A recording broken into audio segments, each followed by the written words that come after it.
Stop by O'Reilly Auto Parts for the power, performance, and reliability of a new Super Start battery. Visit O'ReillyAuto.com.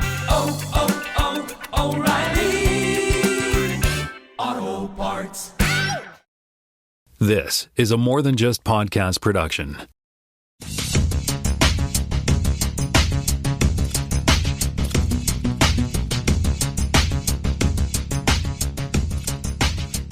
Welcome to the podcast, Season 7, Episode 4. Did I say Episode 3 last time or 4 last time? I can't remember. No. Anyway, this is really Episode 4. There's your fact check for today. My name is Tim Mitchell. I am in Toronto, Ontario, and I'm joined by Jonathan Kuline in Mississauga, Ontario. Hello there, kids. Right. And then just on a side note here, you had posted something in... Dimitri? Yeah, about Dimitri. Well, and I pointed out that Dimitri is actually a variation of the name Mitra or Mitra, which is my last name. Mm-hmm. So it's not unusual to be referred to as Dimitra, or Dimitri. And then... but then it also had my name down as Jonathan Kulied, Kulied. What, is this like an automatic... yeah, it's the auto transcript for our show on Apple. So Apple. Okay, yeah. I forgot they're doing that now. Yeah. Because the only reason I noticed it was because it actually shows you a preview when you look at and so I looked at it and I saw the first little part and it said, "My name is Dimitri. I am in Toronto, Ontario." And I was like, Dimitra. That's pretty funny. Dimitri, yeah, same thing. And then, and I pointed out like when Keen weighed in on that with the Dimitri's yogurt or something, yeah, some restaurant.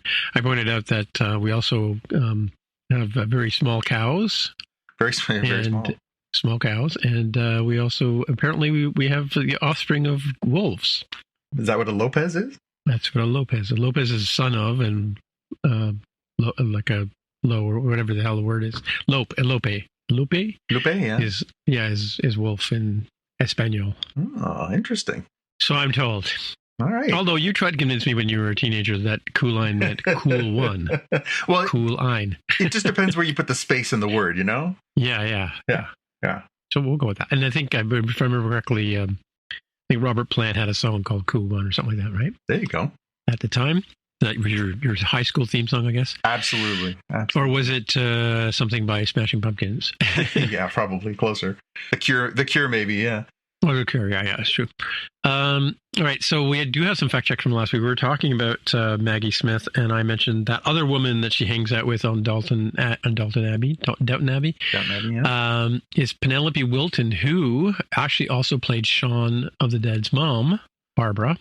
And on Downton Abbey, she played Isabel Merton, who's a good friend of Maggie Smith's. Violet Grantham is the name of Maggie Smith's character. But... and there was some weird thing, I can't remember why, they inherited their titles. I forget the name of the thing, but anyway, I'm not going to fact check it. But because that was one of the things that Violet Grantham always sort of kind of held it against Isabel, that she wasn't really, she married into it or something like that, right? Or somebody died and her son and her inherited it. Okay. Inherited the title. Anyway, so, it's super intriguing, fodder from Downton Abbey, of which there's all kinds. Anyway, let's head over to the headlines for some exciting news. Yeah. We got the first official trailer for Season 5 of Lower Decks, which is coming out on October the 24th, with 2 episodes to start of the 10-part 5th and final season of the show. And we had seen a teaser trailer before, so we kind of, got a taste of it already, but this was a little bit more fulsome, so it doesn't really get too far into the plot of things, but it does seem like there's a little bit of stuff that is familiar, and there was a very, very interesting cameo in there. Did you notice which the one at the end? Yeah. We got Michael Keaton with the duplicity thing or whatever that was called.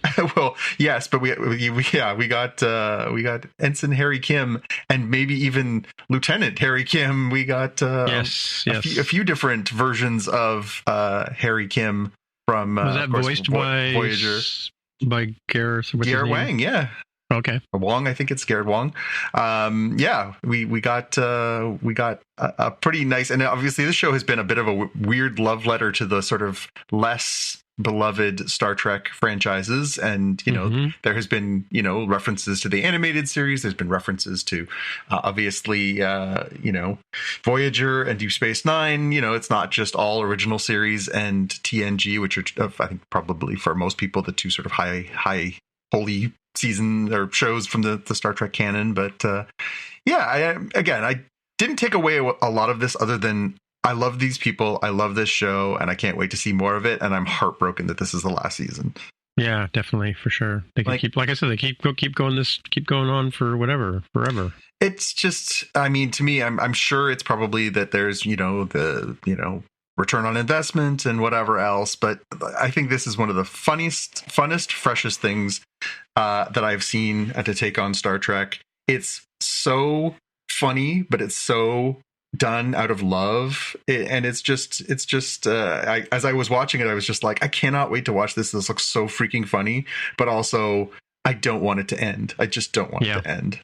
Well, it's interesting too, because maybe you can hold out for Lower Decks, The Next Generation or something. That would be awesome.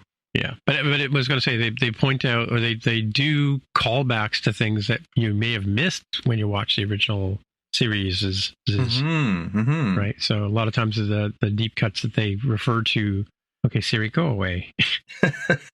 But some of the deep cuts that they refer to, there must be like a whole server full of people telling Siri where to go, in Apple's data stores. Anyway, I just like the deep cuts are things that they refer to that you may have missed in the original series, and it's interesting to go back and fact check them ourselves, right, as we've been doing here. Yeah, and it's just, we always talk about it. It's such a treasure trove of Easter eggs. Again, the people who are working on it are deep cuts fans, and they are clearly having a great time making these, and it's so much fun for us to be like, oh God, I know that reference, or oh, I know that voice, or I know that character, and some of it is like right on the nose, but some of it is like pretty, like going back to stuff from the animated series from the 1970s is pretty deep cut stuff. So yeah, I gotta say, I think of all the other than the animated series, of course, from the 70s, but I think this is probably one of my favorite Star Treks, because it covers a lot of ground and it's irreverent, right? So it is, but again, it's that beautiful mix, right? At times it is just absolutely taking the piss out of some of the nonsense of Star Trek, and yet it clearly is written by people who love Star Trek, and it does still have that heart to it. That is, it's a really fine. It's a genuinely impressive thing. It's hard to have heart and humor in that balance without being too over the top in one or the other. It's pretty special.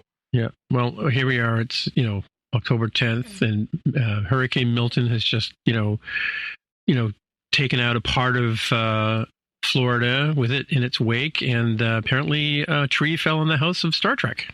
Oh, what was that? Your next story. Oh, yes. Thank you. Oh, sorry. I ruined your perfect setup. Damn it. Oh, you had the perfect segue. Where's Jaime when I need him? Yeah. I'm telling you, Jaime would have had that. Okay. This is hilarious and yet also kind of tragic. So the House of Star Trek, the home of all Star Trek. House of Moth, or what's the Moog? Yeah, House of Moog. So Paramount Plus has been billing itself as quote the home of Star Trek for a while now, because they've taken back the rights in a lot of places, and they have moved all these properties on there, and in some cases it's the only place where you can watch these shows. Here in Canada, we did have a really luxurious time where as part of your cable package you got to watch these shows somewhere else. I think it still is on Space. Like the last series was on Space as well. Yeah, so there's bits and pieces, and obviously it's fragmented, right? And so the whole point was that back in June, the 10 first Star Trek movies and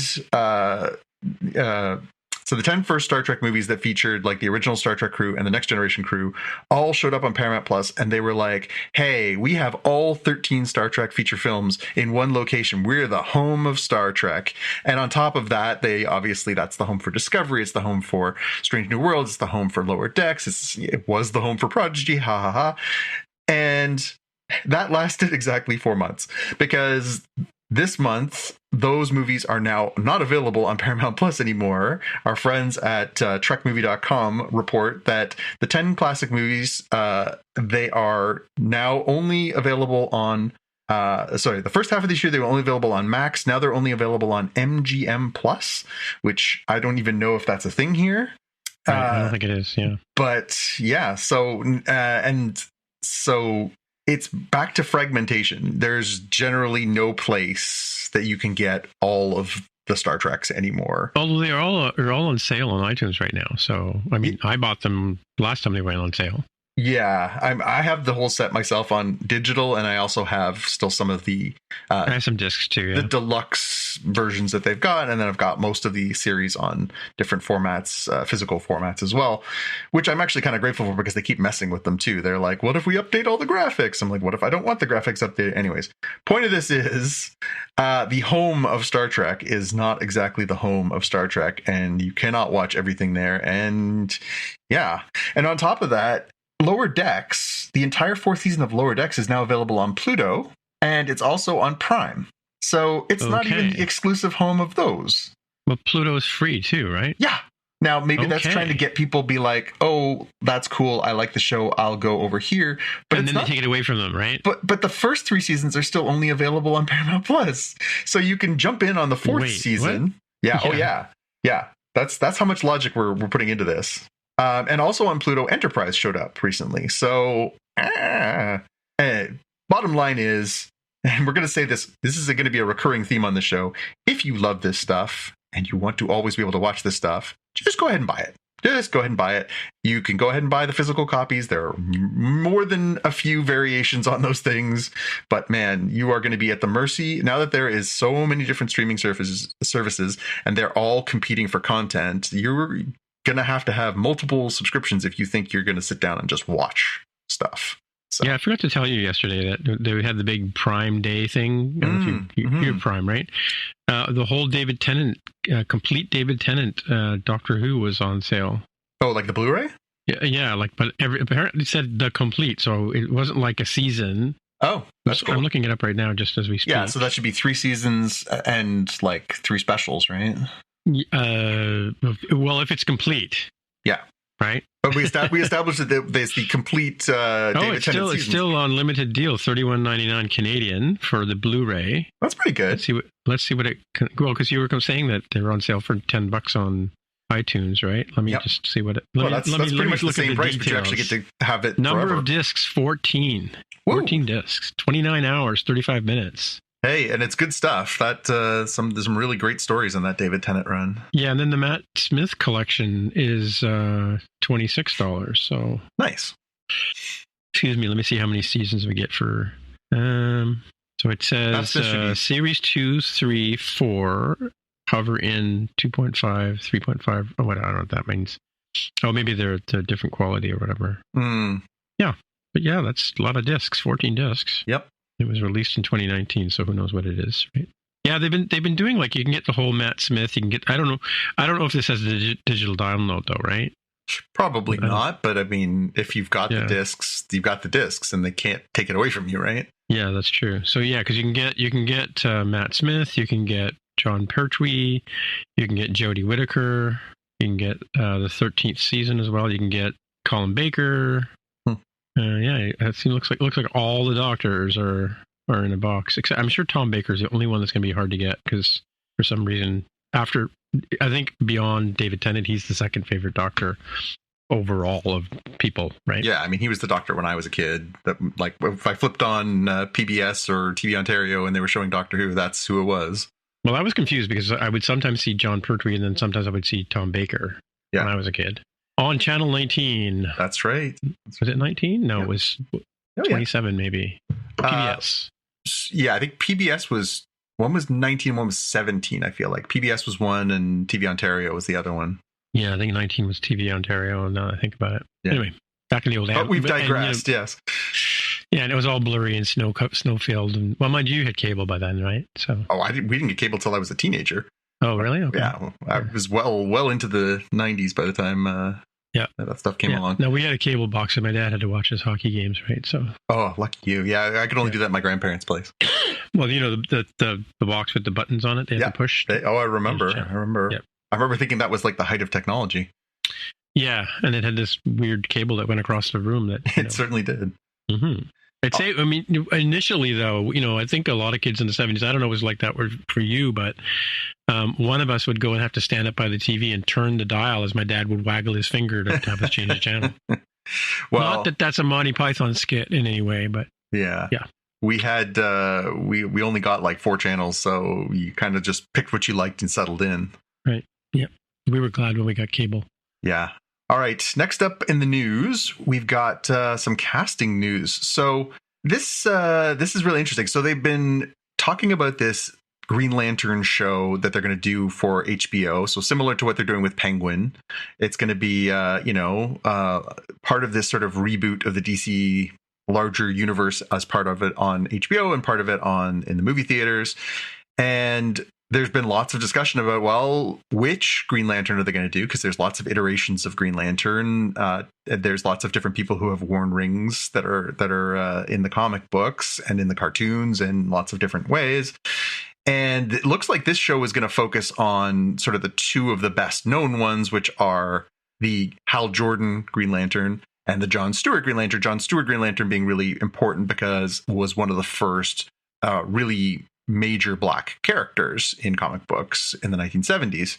And so then it comes down to who's going to play these parts. And we had gotten wind over the last week that they were looking at Kyle Chandler to come in and play Hal Jordan, which kind of makes sense. Chandler, it hasn't been officially announced yet, but he's he's got the right kind of look, and he's also of a certain age that he would be sort of a little more mature, and so that makes sense.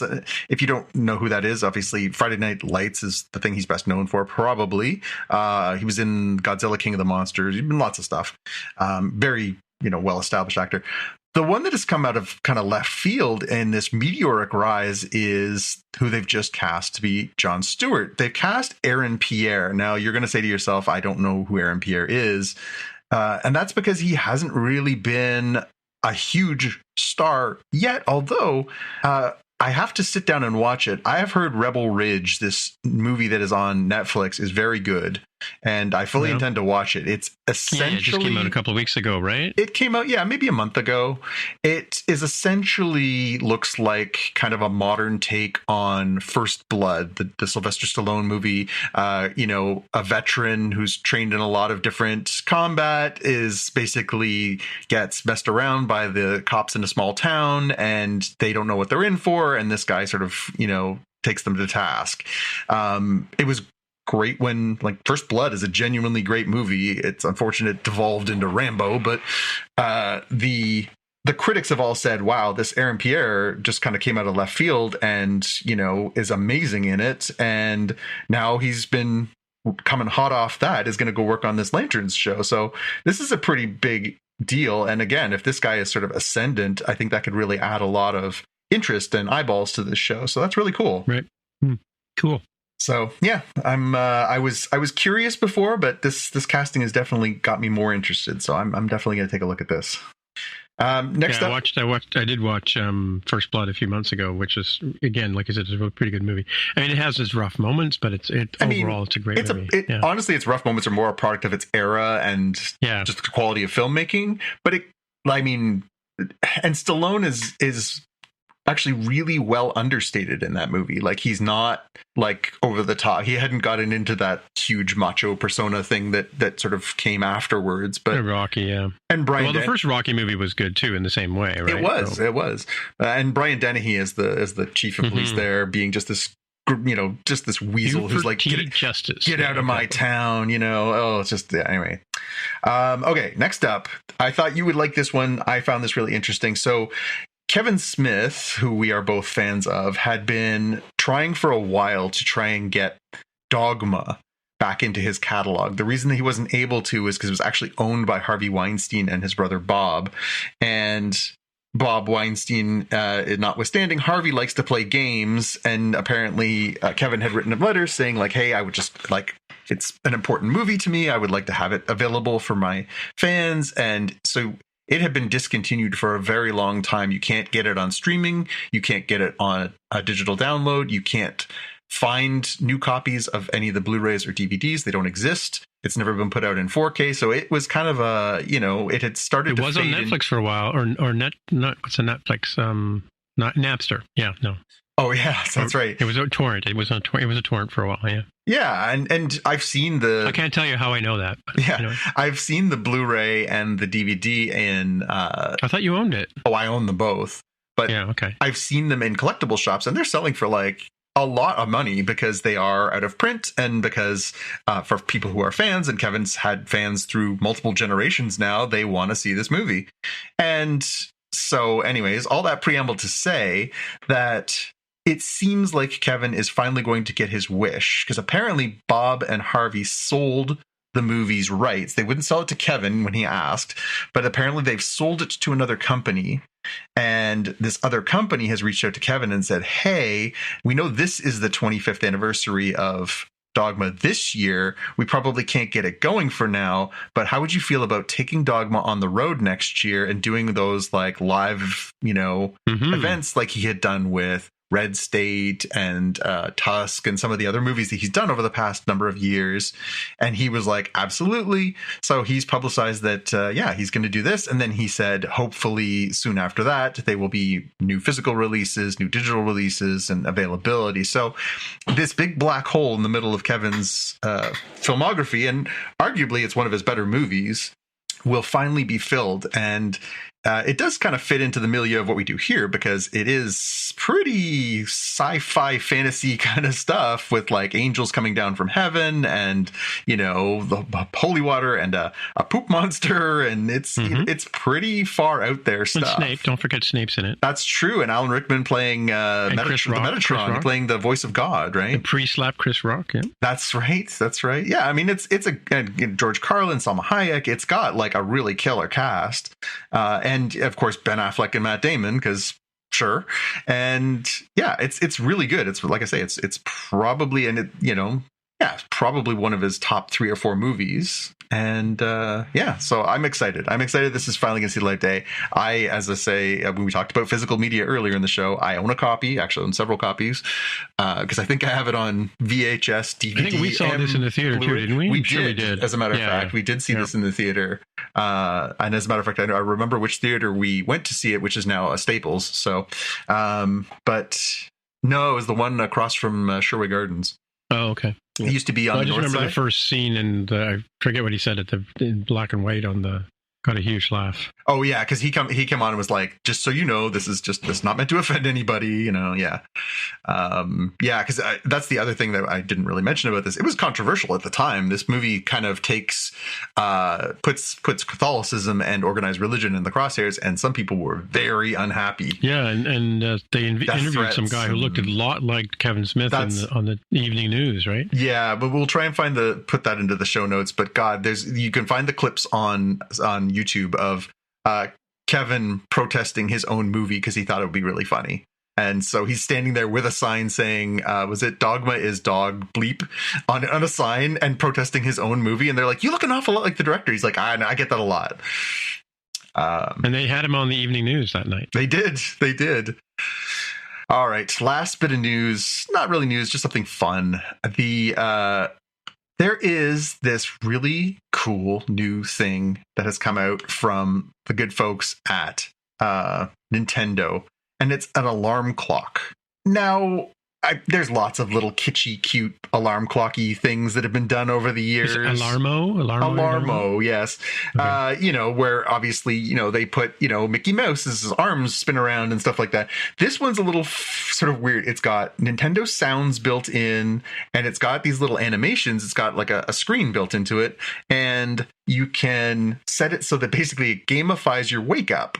So you get these like fun things where you get to go in there and you get to like program it with your favorite characters and your favorite sounds and stuff like that. And then it it plays little achievement sounds from Mario when you get out of bed and stuff. It's got like gesture a sensitivity, so you can wave at it. You don't even have to hit your alarm anymore. You can just wave at it. Although that seems really dangerous for me. The only thing that really caught my eye on this one too is that it's $100 US. This is not a cheap. This is not like something you give to your small child to have as a cute little like thing. This is, or maybe you do. Maybe you do. I don't know. Maybe this gamifying wake up time will be good for little kids. But to me, I was like, I don't know that I want my kids having $100 alarm clock next to their bed. But but if you're a big Nintendo head, click on the link in our show notes because it'll take you somewhere fun. It's an interesting looking product, and I when I saw it, I smiled and was like, okay, all right, I get what you're going for there, Nintendo. Good job. Are you still there? I am. Yes. Oh, okay. Sorry. All right. Cool. Move on to the main. Yeah. Sure. We're at the main part of the show where we talk about something soon to be Star Trek. But in the meantime, we'll just stick with a couple of shows. The first one up is Agatha All Along from Marvel.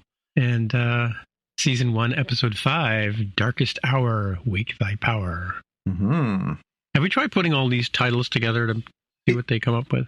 Okay. It's all the lyrics to the song they sang in the second episode. So Right. we kind of know where it's going next. Okay. I don't know. Darkest Hour, Wake Thy 10 Power. stanzas in it or something? Or Well, so if you step back from it and go Darkest Hour, Wake Thy Power, and then you look at the contents of this episode, yes, that makes sense. So in theory, you can figure out what the upcoming episodes might cover, although I don't know that we would have gotten what it meant in advance of this episode, right? So elevator pitch for this one was being haunted by your past is even scarier when the ghosts are in the room with you. okay. Yeah. I don't know. Brooms. We didn't need no sinking brooms. You don't need no stinking brooms. Yeah, that was a funny sequence too. Yeah, it's so this was yet another part of the trial as they go down the witch's road, and this time they're not just going down the witch's road, merrily along. They're being chased by the Salem 7. So there's this extra sort of time sensitivity to this one particular trial. And this one, the genre is like 1980s slasher movie because they're all wearing their off the shoulder headbands, and they have. I thought it was a slumber party kind of thing. Yeah, but sleepover. It is definitely that. But then when you mix in the spooky stuff, it feels like one of those like 1980s slasher / horror movies, right? Okay. And it was again another funny episode mixed with some spooky stuff. The demonically possessed version of Agatha was pretty creepy. We got a little bit more backstory on the Salem 7. Obviously, we knew sort of who they were, but then we get the communing with the spirits. They break out the Ouija board, which of course is another 1980s kind of movie trope of, we're having a slumber party, we'll get the Ouija board out. And teen, of course, ages 3 and up was very funny. But it was kind of, it started off with a little bit of fun. They have to escape the Salem 7 on the brooms. They end up in this house. They end going through this sort of trial. And, they kind of all sort of turn against Agatha, and then there's this sort of twist that comes along when Alice is trying to free Agatha from her mother as a spirit, Agatha's mother, that is Evanora, and Agatha is so in the moment that she just starts sucking up Alice's powers and appears to kill her, which I don't know that I mean, we talked in previous episodes. Isn't that what Agatha does? Isn't that her sort of purple power thing? Where she can absorb if somebody, if somebody basically starts sending power towards her, she can just start pulling it in. And we knew that was a thing. And we talked in a previous episode about we already had Mrs. Hart or Sharon die. And I was like, is it really just time? And that was kind of my big question for this episode is the writing on the wall? Did Jen and Lilia die in the next 2 episodes? It just feels like they're kind of crossing people off, and only a couple of them will make it to the finish line. But it, it was kind of a weird twist. I as much as I thought it was possible that we would lose these other characters, I was still surprised when Alice was drained completely to death. And then that sparks the teen is so angry at Agatha for doing it, and Agatha sort of twists the knife by sort of, smirking at teen and sort of being like, well, that's what I do. And then we finally get a little bit more of perhaps teen's backstory when he suddenly has these purple powers himself, or his red powers himself, and he picks up Lilia and Jen and Agatha and deposits them off the road into the swamp. And when we last leave him, he is wearing a crown that looks very familiar. So I'll ask you the same question we asked her the first 4 parts of this. Have you figured out who exactly Teen is yet? Well, no, I was going to say, but because I was going to ask you that, I did go and look up that M character you mentioned, but I didn't see that person wearing a crown. So I don't know if it's Mephisto or whatever. But yeah, no, it's or is it a sort of a version of Wanda kind of thing? Yeah, so it seems pretty evident by the end of this episode because Agatha leans in at the end and says, "You are so much like your mother." Oh. And then we see Wanda's kid? Yes, Wanda's kid. So this is one of the kids that we met in WandaVision. This is Billy. Oh, okay. And so that moment where she says that triggers him, and then we see him using these powers, and then we see him wearing a version of Wanda's headpiece, crown, and we're supposed to put 2 and 2 together that this is actually one of the kids. And there's a lot more to be revealed, so I won't get into too much of it here. So it's kind of a spoiler, by the way, folks, if you've been listening so far. It is, but then I think they kind of tried to lead us down this pathway too. I don't think this was I think the why and the how is more interesting than the who. The who, for me, was pretty easy to figure out just because I am familiar with the characters from the comics. But the how did we get Billy at this age, in this form, with these powers here? Especially considering when he was talking about his parents. He was talking about, my dad's this, my mom's that. So obviously not the same experience that we saw in WandaVision. This is something completely different. So how Teen got here and how, because he's quite a bit older than exactly Billy was in the show, right? Yeah. So, I mean, we don't know how long Agatha was supposedly in the I think they said crime 3 drama, years. right? I think they said 3 years. I think it's supposed to be within the actual time frame of the gap between WandaVision and Agatha. So yeah, so we've now kind of put together that, or at least very, very strongly hinted, or pretty much told us that this is Wanda's son. We still haven't talked about his name. We still haven't talked about how he got here or why, or, all the it's ins and outs about it, which I think is what we're going to get in the next couple of weeks, which is fantastic. I'm really interested to find out more about how they're going to integrate this character and what parts of the story from the comic books they're going to pick up and take with them. But that was an interesting twist to have, when at the end of last episode, we had Rio saying to Agatha, "This is not your son. This is not Nicky Scratch." And then for her to make that leap in one episode to, "Oh, I know you're not my son. I know whose son you are," is a pretty cool twist on that moment. For the pew pew pew for this one, it was the scene where Agatha was possessed and was doing crab walks around, and the makeup was pretty fun. I thought that was really good. I liked that one. I could see why you would pick the broom flying was pretty fun, and it reminded me of, it was almost like a scene out of E.T. there for a second too, right? It was somewhere between E.T. and Harry Potter, right? It kind of had a Harry Potter-y vibe too. But I liked when Lilia was talking to Teen and sort of says, we don't do these because it's been co-opted by the cleaning industrial. Yes, I actually have the quote. Oh, great! That's great. Yeah. You want to hear it? Okay. Yeah, bring it.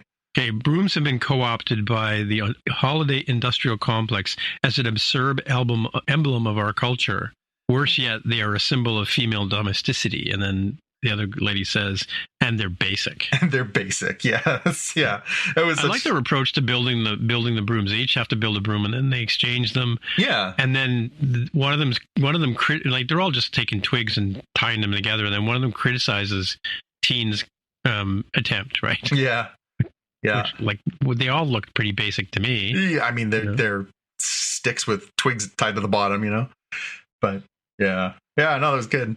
Outside of obviously the stuff around Teen, I thought the best Easter egg I saw was when they are on the broomsticks, and at one point they're being dragged back down towards the road, and Rio grabs her broom handle and points it downward and does the cackle of the Wicked Witch from The Wizard of Oz. Yeah, true. Yeah. And I was like, Yeah, oh, that's yeah.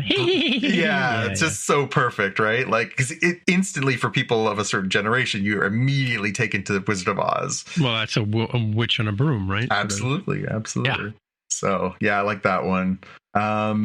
Couple good quotes I had. Are you really defending a known serial killer, you creepy lurker?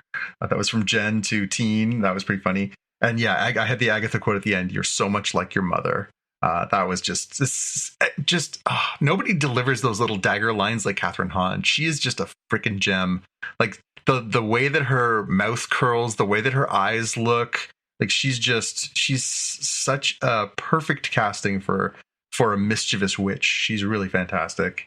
And then for my big question for this episode, it was really what we talked about. So we've already seen, Mrs. Davis. We've seen now Alice die along the route. We've got 4 more episodes. It's hard because I think I'm enjoying this little coven that they've got going on. But do you think that Jen and Lilia are going to make it at this point? Well, it's kind of like the Acolyte all over again, right? Like you can't like these people because you never know when they're going to be written off, right? Literally, Yeah, I'll be curious again, and in a way, it's disappointing. I mean, Alice was probably, I would say, the least compelling of the characters in the coven. She was a little more emo. She wasn't quite as sardonic as the other two, right? But yeah, I'll be sad if they kill off Lilia and Jen. I'm sure it will advance the plot, and that's good. But I'll be disappointed because they turned out to be really fun and interesting characters, and really well portrayed by those two actresses.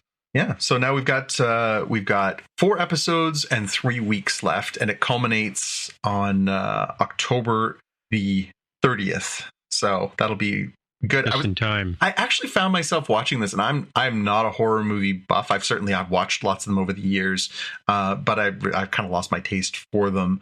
And so I know a lot of people who love the fall, and they sit down and they watch horror movies, and they watch slasher movies, and they watch all these things that get them in the spirit of the season. For me, I'm not really into that stuff, but I must admit, I was watching this, and last night's episode was kind of creepy, and I found myself thinking, actually, this is kind of getting me in that vibe. And I was like, that's weird, because I don't generally feel like that, especially since my kids are grown. I don't really sit down and watch. Have you seen the front of my house, by the way? I have, yes. I follow along on social media to see the front of your house. I was putting gravestones on the lawn this morning. So. Well, and again, like when I had younger kids, that definitely was part of our deal. But as my kids are now older, it just isn't something that I necessarily seek out, nor am I particularly a fan of the season. But this show has got to get me into it. I'm kind of enjoying having something like this to get me in the mood. So yeah, good. Well, and your mother's a costume maker, so. Yes. Well, I mean, I was obviously the beneficiary of that. I got really lucky as a kid when my mom was so creative and so kind to us. And just, I would come up with the most random stuff from my favorite science fiction shows and comic books and stuff like that. And she was always so clever at making really cool things for me. And I was very lucky to have that. And then she did that for my little sister. She did it for so many people in our family over the years. And then, yeah, like I see some of the stuff that she still comes up with. I mean, I thought the bat wings that you used to put on your cat were pretty darn clever too. Yeah. Well, speaking of which, the social was walking around with them in her mouth today. But it's funny, she found that she's doing I think they're doing Mean Girls over at the Cost for a School that she's doing. Oh yeah, the musical version. And she found a pair of Jordans on the way home today. What? Yeah, somebody had they were they were well loved, like they had worn heels and stuff like that. But yeah, she found a pair of Jordans. Wow. Yeah, which is perfect because they fit right into the milieu of the show, right? Go. So there you go. Yeah, it's that 80s sort of aesthetic, right? Yep. Yeah. Cool. Hopefully she keeps them because they look like they're not nothing to it's a Jordan, right? Yeah, absolutely. No matter what the condition is, right? Yep. The better, but it is what it is. Yeah, exactly. All right. Speaking of wobbly walking, should we go over to the Penguin? Absolutely. All righty. Yeah. So, yeah.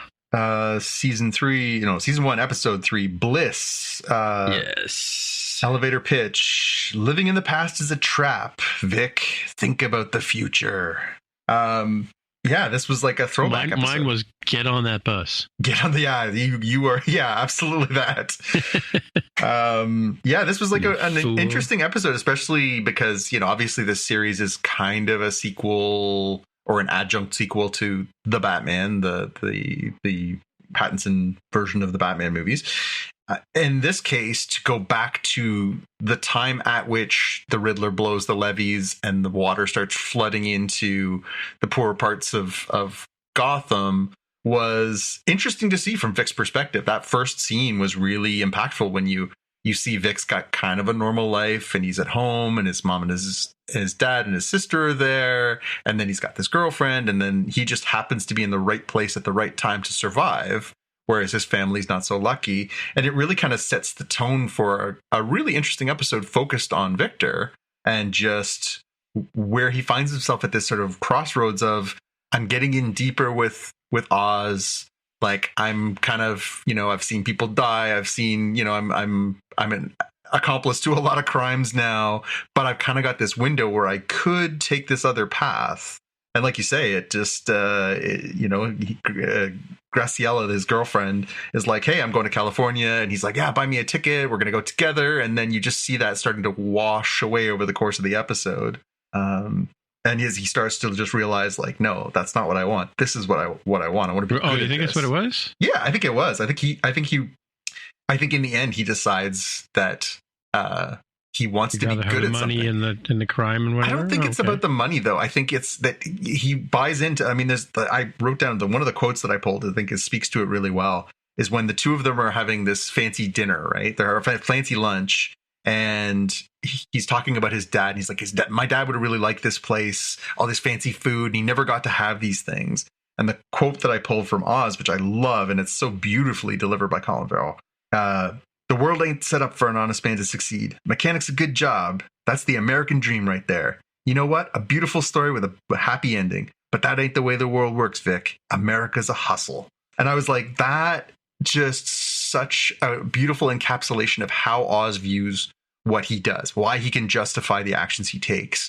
And you can see from then on that mentality seeping into the Vic character of, I don't want to end up like my dad. I don't want to end up doing some job where I'm barely scraping by. I don't want to just kind of exist. Like I want to thrive. And he realizes that his best path to that is by being Oz's driver. But yeah, I thought that was, I think this was a really, really, I like the first two episodes, but this episode really, the characterization and then mixing in that moment where Vic is passing out the Bliss in the club and he has the PTSD hit him was so, I'm somebody who have had some experiences with PTSD. I've had some experiences with anxiety and panic attacks. That was very, very realistic for me. That felt very true to how you feel, just overwhelmed and just absolutely lost for a few minutes. And you can't move. Yeah. Was such a striking portrayal of that kind of anxiety and panic in your mind. I thought that was the way they filmed that, the way that it was portrayed. I thought that was really, really powerful.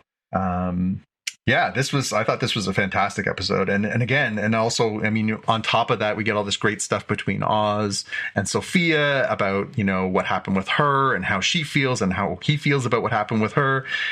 We know that Oz is playing a whole game on everybody here, but then there is this sort of growing do I need to be the king of all this, or am I okay being, the right hand of somebody like Sophia? It's interesting to sort of try and figure out what's going on inside Oz's mind, right?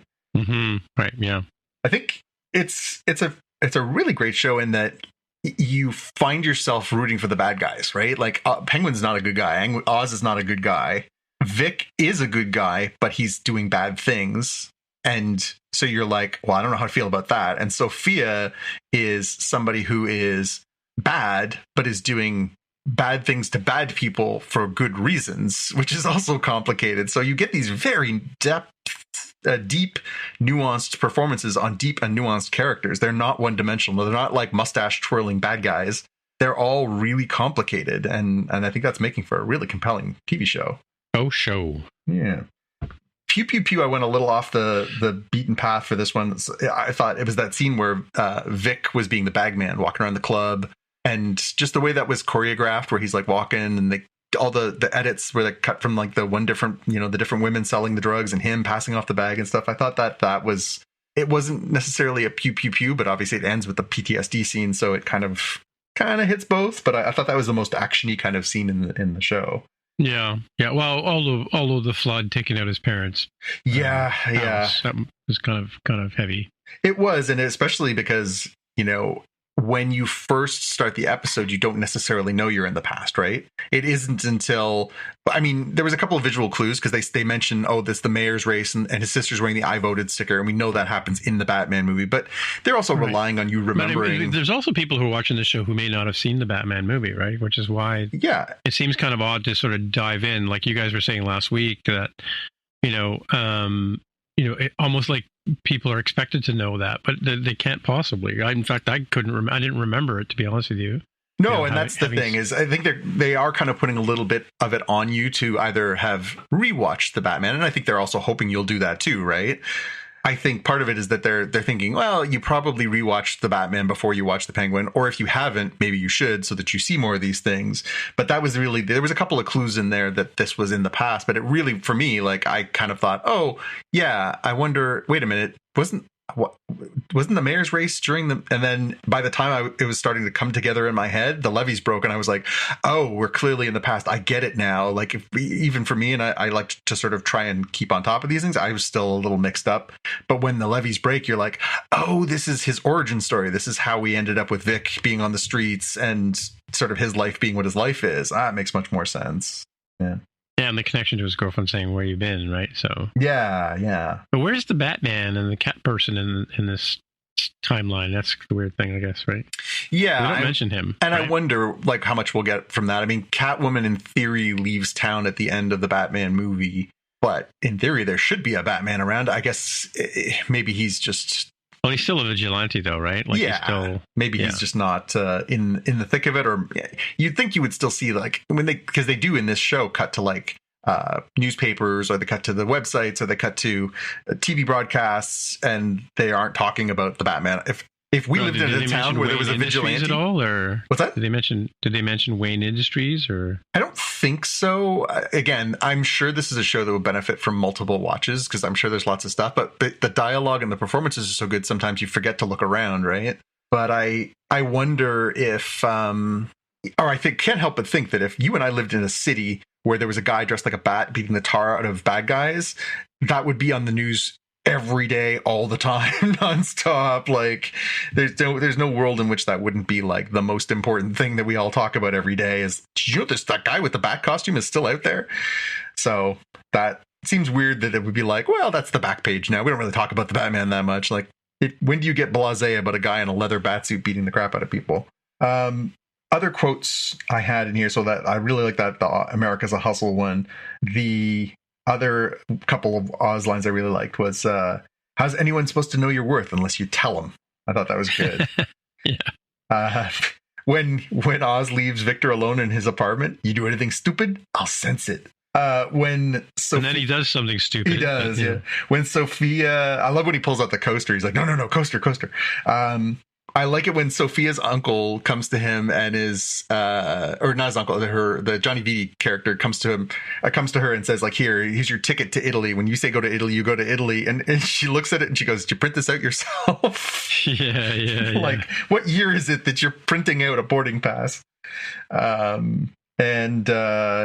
The other line from her at the end is when Oz is sort of trying to get back in her good graces, and she's still mad at him, and she says, you say all the right things, don't you, Oz? I liked that she's not just swayed by Oz. Can talk himself in and out of a lot of different stuff, but the fact that Sophia calls him on that and is just like, you'll say anything to anyone to get anything you want. That's what you do, Oz. Nice try. Yeah.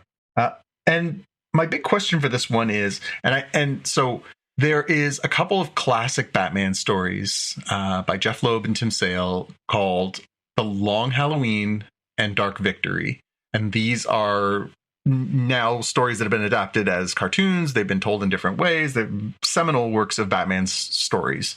The Long Halloween is a murder mystery that takes place in multiple parts, each one centered around a holiday, and it goes around. And so it came out once a month.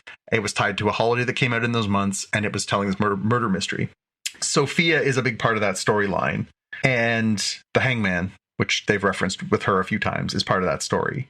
But in this case, they've kind of beat around a little bit what she did and why they call her the Hangman, and like what it is that she did that got her into this. Like, we know that the consequences, we know she ended up in Arkham. We know that Oz apparently ratted her out to her dad, and that's how she ended up there. But we still haven't really talked about what she did, and I'm really curious. Because Arkham's like criminally insane. It's for the criminally right? insane. That's right. Yeah. So I'm really curious if they will delve into in this series what exactly she did, because we've seen her being kind of reserved. We've seen her talk a little bit about her time at Arkham. Obviously, this episode centers on Bliss, this drug that she was first given at Arkham. So that's where she gets the idea to turn it into a party drug. But we don't really talk about why they call her the Hangman and what exactly she did. I'm wondering if they ever will, or if you're just supposed to be, as a comic fan, infer like, oh, it's tied to the Long Halloween, or if this is something different. I'm really curious. Was the Hangman a female character in the comics? Or? Yes. Oh, okay. All right. Yeah.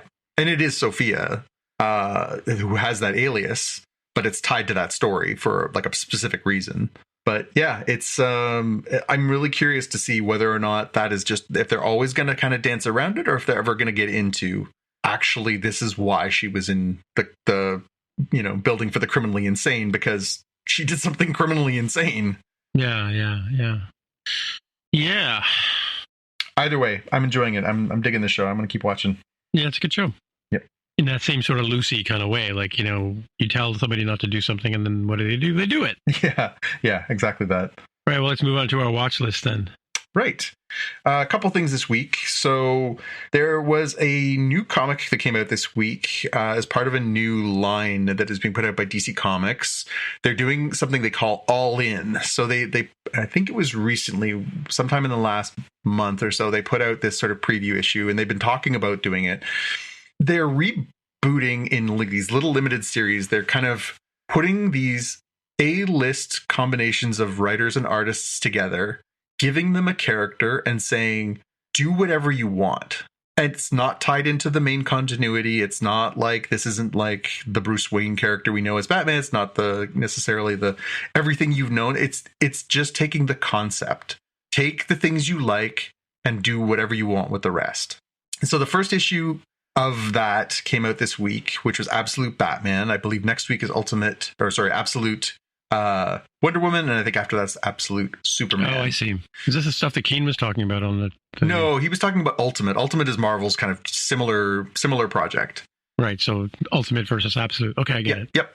Makes perfect sense now. Yep. So the Absolute Batman, I read the first issue. It's written by Scott Snyder, who is a pretty well-known creator across all comics, but had a very infamous run on the Batman comics in the early 2010s that people really loved. And so it was definitely something that people were like, oh, so Scott's going to come back and Scott's going to do this series. That's a big deal. He hadn't been writing Batman for a while, and he's going to come back and do it. And it's his all new take. So it's an interesting idea, and it's actually pretty well executed. So Scott wrote it. It's drawn by Nick Dragotta and Frank Martin. It's basically, takes all of the wealth and the privilege out of the Batman character. So instead of being born wealthy and raised in his parents' mansion and having all this access to be able to do all these things, the idea is that he grew up poor in Crime Alley, and it spins a lot of where the character come from, spins into who the character is. It's really dark. It's really edgy. It's certainly not a comic I would recommend for anybody with children, but it's really, really interesting to sort of take the core idea of somebody driven to this place where they want to put on the suit and they want to fight and they want to stand up for people, and take it away from what we know, what with sort of like, we joke all the time, like they've gotten to the point in so many of these movies where they don't even need to tell you. They don't need to tell you the Superman story. They don't need to tell you the Batman story. They don't need to tell you so many of these characters. They've told you the origin story so many times. It's just become part of mythology of North America and mythology of the world. People know how Spider-Man got his powers. People know who Batman is. Well, except that every time Spider-Man comes out a new incarnation, they have to show the spider biting him. But they didn't with the Tom Holland one. Remember, they basically told you like in the credits for Spider-Man Homecoming. Oh, okay. They didn't do the whole origin story again because they were like, yeah, And I love that. And that's kind of what they did with the Batman here is they kind of just jump into the middle of the story and are like, but then they subvert all your expectations for what you know. They're like, oh, Batman is Bruce Wayne. He grew up rich. He's got all these gadgets. He's got a cool car. He does, and then it takes all those things and like, oh no, actually the opposite in a lot of these different ways. And it's really just kind of fun to see creators just take these established characters, established tropes, do something different with them. I actually really dug this comic. I put it on my reserve list at my local comic store, but I didn't have time to get in, so I purchased the digital version. So I read the digital version this week just because that was a time saver. It would be nice if they were a little cheaper. It was still the same price, but it was definitely cool to be able to sit down and just flip through this on my Kindle and flip through and read the comic that way. So, yeah, I mean, if you're looking for something that's sort of, a little bit different, but also familiar, I would definitely say Absolute Batman is worth a check out. There's lots of clips and stuff on YouTube of like why they decided to do this and what they were sort of going for and all that stuff. DC's social media has got a bunch of good stuff on it too. But so far, I must say the idea of all in of just let's get some great creators and let them loose so far has been pretty cool. Mm-hmm, mm-hmm. The other thing I added to my list before we go there, I want to ask you a question because I saw this on my iPad the other day and I got confused by it. Yeah. Comixology is how I'm supposed to read my comics now? I mean, Comixology has become a bit of a... Oh, I really hope we don't get in trouble. Comixology is a bit of a disaster. It was independent. It was bought by Amazon. Amazon redid the interface, redid a bunch of the stuff, and it's turned into a bit of a less enjoyable experience. Let's just say that very politely. For a lot of stuff now, they're trying to kind of administer it through their own channels. So like if you're a Marvel fan, you can get a subscription to Marvel All Access or DC Unlimited, Marvel Unlimited, like all these things that are like subscriptions to basically like the services, and you get a lot of content from digital comics that way. You can still get stuff from Amazon, but they just make it so freaking hard. And in a lot of cases, it's not even more affordable in its way. It's just a matter of if you really want to have the digital copies. Digital comics are kind of a shame in the way they do. They should be something like Netflix, where basically like books come on, books come off. If you don't want to compete with the sales market, then just put some delays on there or whatever you need to do. But like, it's just kind of a shame that there isn't some better way to do this. When I went to go download this book, you can go to the Comixology app and see it, but you can't purchase it. So you think, okay, Comixology is owned by Amazon. I'll go to Amazon and I'll buy the Kindle version, which is the exact same version. It goes into your Comixology library if you buy it that way, or it goes into your Kindle library. I went to the Amazon app, went to look there. Oh, but you can't purchase Comixology books through the app. So I had to go to a web browser, go into the web browser, re-log in. Buy it from Amazon, yeah. Buy it through Amazon. And then because I do have those things linked, then it goes into my account. It's an altogether user unfriendly experience, which is really unfortunate because I think that there are so many great stories that people just don't have a chance to get to because of the barriers to access, just by making it that much harder. If you could just go in and be like, oh, that looks like a cool comic, click, buy, and move on, that would be great. But that's not a thing. Well, because when the iPad first came out, I had a Spider-Man issue, and I can't for the life of me figure out how to get to it now. Yeah. I don't know if I own it anymore or whatever, Yeah. No, and I've been frustrated because, I'm not alone. There's been a lot of people who are really kind of frustrated with Comixology and the ways that they've changed it. Just to make it more user unfriendly. I don't understand what the So you're supposed to get the Marvel app and the DC app, and it's true, except that the nice thing about Comixology was everybody, right? So it wasn't just the big two; it was also Image and Dark Horse and well, I've Oni got an Umbrella and Academy and absolutely Scott Pilgrim and yes, Bone absolutely. and, Lots of different choices in there. Whereas, obviously, if you have a subscription, and I don't think that's a bad idea. I mean, if you're a big fan of Marvel Comics or you just want to dive in and learn some of the backstories and stuff, you can get a subscription to Marvel Unlimited. I think it's like $10 a month or $15 a month or something like it's that. not available on this device type. I just clicked on one of them to see what I could, Nope, not available on this device type. Not available. Just like all these books that I own, I can't read them on my iPad. Oh, I can read these ones? No, maybe not. Try Kindle. Kindle seems to be, if you link your Amazon account to your Kindle account, it should bring up all your books. Really? That's how I've got mine set up. Right now I've clicked on my Marvel Unlimited app, and so they've got 30,000 digital comics. You can get a free 7-day trial. There's my books and then Kindle. $9.99 a month US after that. And then if you buy new comics, most new comics actually have a digital code inside them now. So you can, if you buy the physical version, you can then own the digital version for the same price, which is a plus. Unfortunately, you have to deface the comic in order to do that, which no real collector wants to do. So it's catch-22. So how do I get out of a book now that I've opened it? You should be able to double click on it, and that should open up a window at the top of the page. No, is it on the Kindle? Mm-hmm. Oh, there we go. I clicked on the top of the page, or the top of the screen, I should say. There you go. All right, cool. See? Now it's all mixed in with my regular books. There it is. Even better. All right. All right. I seem to have a lot of books in here, more than I did in Comixology. There you go. See, that's why it's confusing. And you can go on. confused. I think I mentioned it on previous episodes of Spotcast. You can go onto Amazon. There are, like, on Free Comic Book Day, they'll make digital free versions of the free versions of the free comics that are in stores available. There's lots of content you can get for free if you just want to have one or two issues or just read things. I think I have the first issue of Bone and lots of stuff. First Umbrella Academy. Like I must have like dozens and dozens of free comics that I've gotten over the years, and then I've also bought a bunch of them as well. But there is lots out there if you're willing to look for them. Also, I've heard a rumor that some people have digital comics on torrent sites. I don't know if that's true because I would never do that, but I believe that sounds bad. I believe that is the case. I cannot independently verify this, but yeah. All right. Moving on. My other item for the watch list was Umbrella Academy Season 4. I just managed to finish it. It did come out in August, but I was watching it with my partner, and that takes a bit of time. So my wife and I sat down and watched the final episode this week. And can't say I loved the last season as much as the previous seasons. It's definitely tonally kind of... It's the same. It's fun. I like the family dynamics. I like the characters' interactions. But... they only did a 6-episode series for the final fourth season, so it seems a little rushed. It seems like they kind of tried to cram in a little too much, so it feels a little uneven.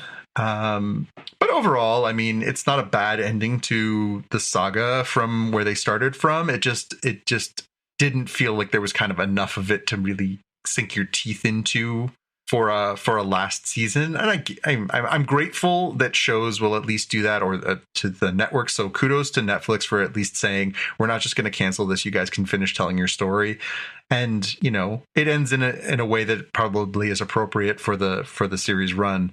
But ultimately, I felt like just didn't quite land as well as I think it could have, especially for a series that at times I loved. Like, I love the weirdness of it. I love the family dynamics of it. I love the irreverence and the dark humor. I thought it was a great series at times, but a little uneven. I know you watched it as well. What did you think? Yeah, no, I liked it. I did watch the whole thing. Yeah, it's weird. It's a weird sort of. Yeah. Anyway, no, I like the story. I like the characters. I'm surprised that the guy who plays the young kid. 5, yeah. Yeah, he's got to be 30. He's got to be in his 20s by now. yeah. He's a short guy, right? I guess. Yeah, he is, but still. Yeah, I also get that one mixed up with the one with the other Canadian guy, Brendan Fraser. What's that one called? Not Umbrella Academy, but it's a very similar kind of. It's like 5 misfit, people. Oh, Doom Patrol. Doom Patrol, yeah. Doom Patrol. Yes, you're right. I'm way behind on that one. They are very much of a piece as far as like that weird side. Apparently, so Aidan Gallagher is the name of the guy who plays 5. He's 21 now. 21. Okay. Yeah. But you're right. I mean, you go back to the first season, you're like, well, definitely a child here. And now, legitimately, it seemed like at times they were just keeping him in that outfit so you could imagine that he was a younger person. Mm-hmm. I just found my 100 knock-knock jokes. In your Kindle? In my Kindle, yeah. Because, you know who your cousin likes knock-knock jokes. Mm-hmm. Mm-hmm. I have a daughter like that, too. Find some for her. Cool. All right. Well, what have I got? I've got a couple of things. Well, I started watching his Dark Materials. I like 3 of the actors so far. The girl who played Jackie from The Acolyte. Mm-hmm. I've forgotten her name now. Daphne Keane. Yeah. Yeah, Daphne Keane? Yep. Daphne Keane. Yeah. Yep. So she plays the young girl in it. And her uncle/father, apparently, is the guy who played Dr. X, Scottish dude. Professor X, yeah. It's the guy from... that guy, yeah, him. That guy, James McAvoy. McAvoy, yeah, him. And then, why can't I never remember her name until I remember her name? I love this game. Ruth Wilson. Oh, I love Ruth Wilson. You and I both share that love of Ruth Wilson. Well, she's different. She's not redheaded in this one, which is kind of strange. But anyway, yeah, and I mean, it's already started. We've already discovered that there's a multiverse kind of thing happening in this, right? So, and apparently, this is tied into the Golden Compass somehow. It's the same author. Yeah, right? it is. Golden Compass. His Dark Materials is the overarching name for the books that include the Golden series. Compass. Yeah. But apparently, there's 5 seasons of this show. Oh yeah. Oh, Siri's doing something on my iPad. I just turned on Apple Intelligence on my iPad and the screen was just glowing there a minute ago, which is what happens when Siri's listening to you. Oh, real-time fact check. Maybe because I said series. Is it because I said series? Probably. It's a series of shows? Must be. There you go. Yeah. Apparently, I was real-time fact check. It's actually Golden Compass is part of the same series. It's Northern Lights, Subtle Knife, and the Amber Spyglass are the 3. Yeah. But I think she's got the Golden Compass because her uncle gives it to her to guard, and she's trying to figure out how to make it work. She's like, in this, she's around 10 or 11 in the beginning of this story, right? So, and it's got weird things going on. I did read a bit on Wikipedia about the books because I wanted to find out about the author and things like that. So, yeah. So and it's kind of geared towards young teen, but it's not. But I mean, the TV show kind of sort of is, but because you see it from her perspective more or less, right? But there are some interesting sort of things that happen in this. It's kind of like dark matter and all that kind of stuff as well. Yeah, sort of twisty.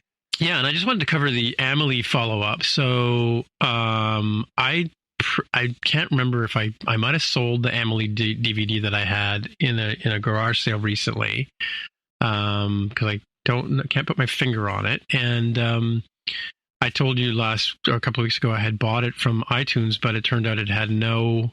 It says it has French subtitle or English subtitles, but it doesn't. When I first saw it I think I saw it in the theater, it had subtitles. Or maybe I saw it on DVD. I can't remember.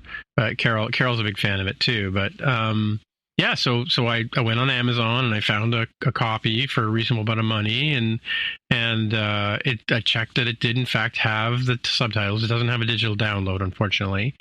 But so I bought it, and then I got a message from the seller saying this is a region B/2 disc, and it won't play unless you have a universal device, which I don't know if I do. I have several Blu-ray players here, but who the hell knows what they are, or if they're even a region unlocked or whatever. But how do you tell? I don't know.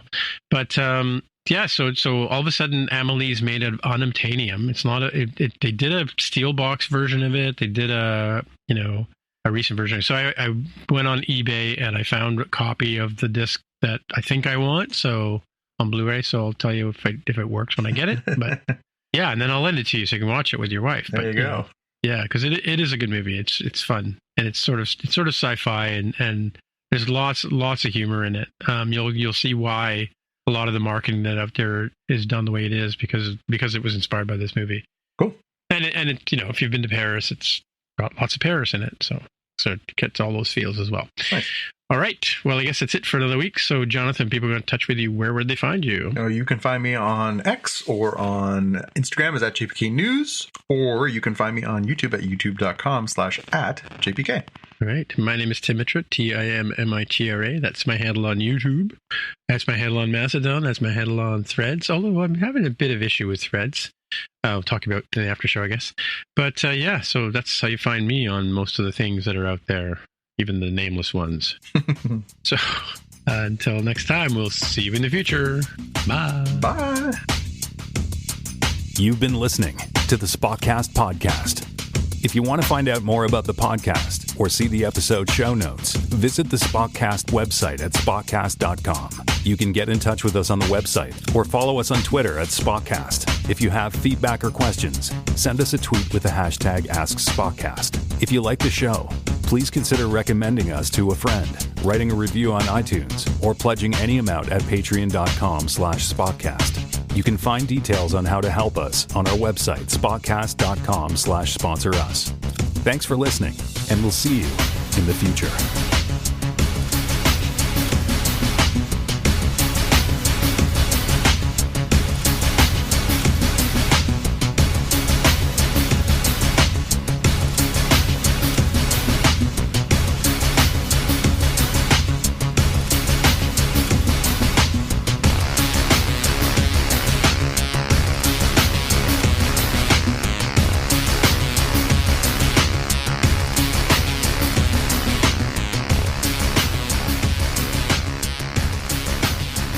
Look at that. A tight hour and 13 minutes. Look at that.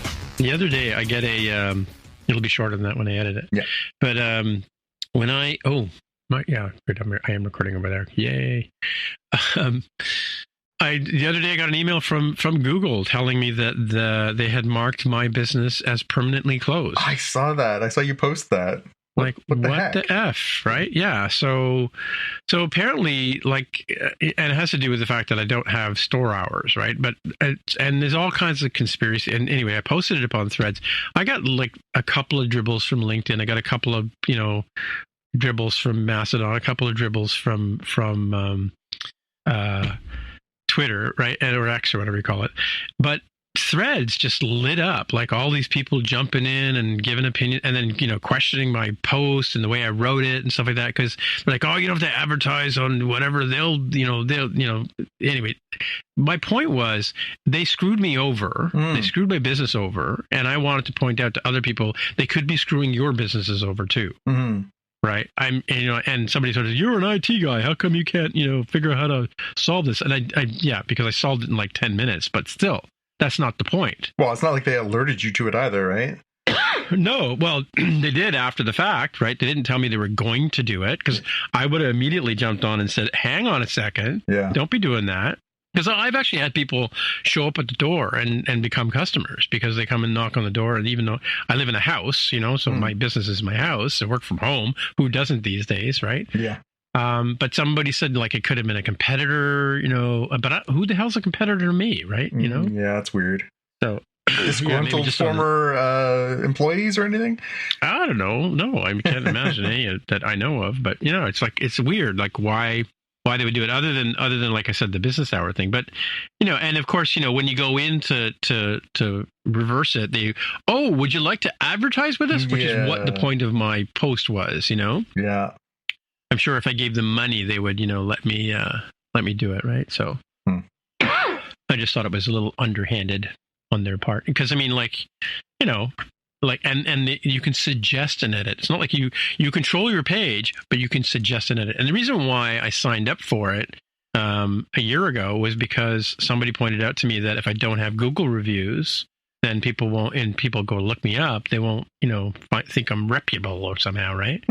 Everything you do these days has to be done with a social context and social play in LinkedIn or whatever it is, right? So Google, like if you're a plumber, you want your Google reviews, because I can't tell you the number of people who've come to fix our air conditioners or build a fence or whatever on the way out the door saying, hey, would you mind writing a Google review for me, right? So it's a tool that small businesses use to So, of course, I did email my provincial representative. I did email my federal representative saying, how can they do this? They shouldn't be allowed to do this, right? So maybe I should get the City TV or Channel 11 ombudsman involved, right? Yeah, really.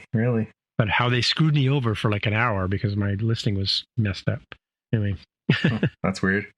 Bad people. Mm-hmm. Yeah. Oh, look at Jimmy Carr and his dark material. Oh, yeah, that's what he called his comedy special, right? Yeah. Speaking of Jimmy Carr, I'm going to attribute this joke to him because somebody asked him on a TikTok or Twitter the other day, said, what's the worst joke you've ever told? And he said... Yeah, the mosquito nets. Yeah, the mosquito net one. Yeah. Goes, I worry that mosquito nets are going to... kill innocent mosquitoes are dying of AIDS? Yeah. Yeah, because they won't be able to die from AIDS, right? Oh my God, so dark. So dark. Oh my God, that joke. Yeah. I know. He says he keeps waiting for that one to come back around and get canceled. Yeah. Yeah. It's so funny. Yep. And David Cross is playing up the street at Danforth, eh? I have tickets. Do you? Are you going to do that? Are you? Yeah. The missus and I bought those way back when. Yeah, I wanted to see the Brian Eno movie. It was playing for one night only in a theater down here called the Fox Theater on Queen Street. Mm-hmm. And I figured, I'll just saunter down but I checked earlier in the day before I went down, and it was sold out. Huh. And it's a theater that never sells out, right? So as far as I know, maybe it does on the sing-alongs and stuff like that, but and it's one of these movies that has never been in any of the theaters. Like it's a film. Yeah. Right. And apparently it changes every time they play it, which is kind of intriguing. But knowing Brian Eno, that makes sense. How do they do that? I don't know. Well, he does a lot of that. Like he's been messing with apps and stuff like that, where every time you use it, it changes, kind of thing, right? So yeah, like the content, I guess, changes or whatever, right? Yeah. He's a tricksy one. Yes, he certainly is. Yes. Okay. All right. Let's call it and see you guys next week. All right. Bye. Bye.